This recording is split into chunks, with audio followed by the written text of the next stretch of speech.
In the meantime, the first of the smaller $600 checks were put in the mail today. Joining us now is Pennsylvania Congressman Guy Reschenthaler. He's the president's, can you hear me? Hey, Guy, how are you? I can hear you loud and clear, Joe. Good, and please, just call me Guy. No need for the Congressman Reschenthaler, just Guy.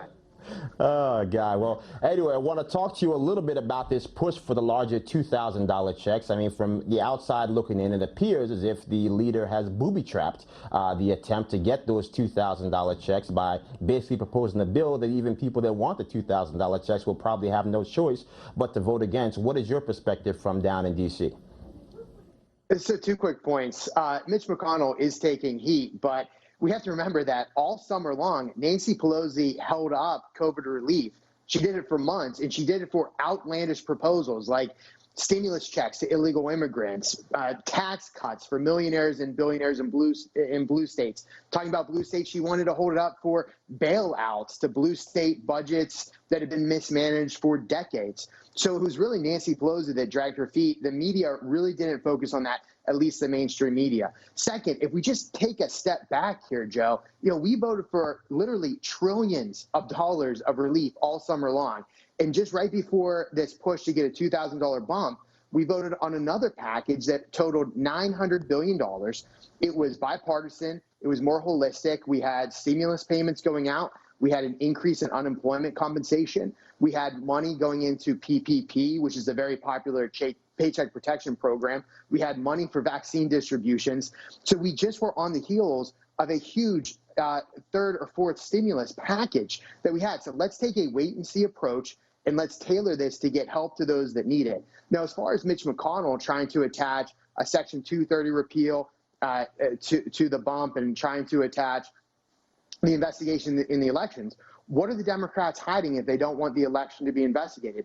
And as far as 230 goes, why are they standing up for the big tech tyrants? Just go ahead and have a vote, because if you want to debate 230, we can have a debate on 230. I think the American people will agree that someone needs to rein in these big tech tyrants.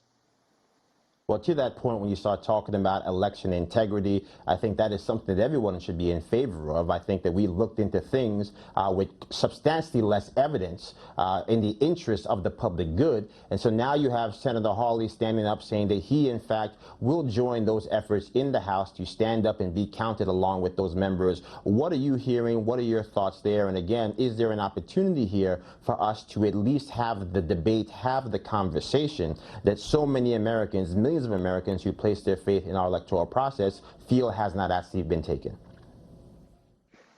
Well, I think that what we need moving forward with not just this election, but elections in the future, is we need to make sure that every single voice is heard. We need to make sure that every legal vote is counted, and we have to make sure that every illegal vote is set aside. I'm not convinced this has happened in this election. So we need to focus on that. We also, Joe, have to remember historically that in, I believe, every presidential election where a Republican has won since, I believe, 1988, a Democrat has made a motion to not certify the election. In fact, they did it to President Trump in 2016. 4 years ago at this time, I'm old enough to remember watching TV and seeing commercials of Hollywood celebrities and Hollywood elites asking the Electoral College to set aside the will of the people and choose somebody other than Donald Trump. So please don't give me this lecture now from the left. This is in the process to make objections. We are following the law. The president is exhausting his legal remedies. Let's have the debate and let's see how this plays out. And if I could just say this, Joe, if you want to see the bias in the mainstream media, just look at the two races that are still not been called in the House. Those Democrats did not go through the court system. They did not do what was legally appropriate. Instead, they ran to Nancy Pelosi and her group of minions in the House, begging for the will of the people in those two congressional elections to be set aside. And it's going to be Nancy Pelosi and the Democrats making that decision in the House whether or not to seat two Republicans who won narrow elections. You hear zero coverage from the mainstream media. At least President Trump is working through the system to exhaust his legal remedies. The Democrats are not dealing with their issues at arm's length, and they're going right to the House to get these Democrats seated over the Republicans that were duly elected. Well, again, you mentioned that race in New York here at New York 22, where we have actual confirmation that we've got dead people voting and all types of manner of irregularities with votes on, post-its on votes, trying to determine if people were actually counted and not counted. But we'll have to leave it there. Thank you so much, Congressman. If we don't talk to you again, have a blessed New Year. You too, Joe. Happy New Year. Thanks for having me on.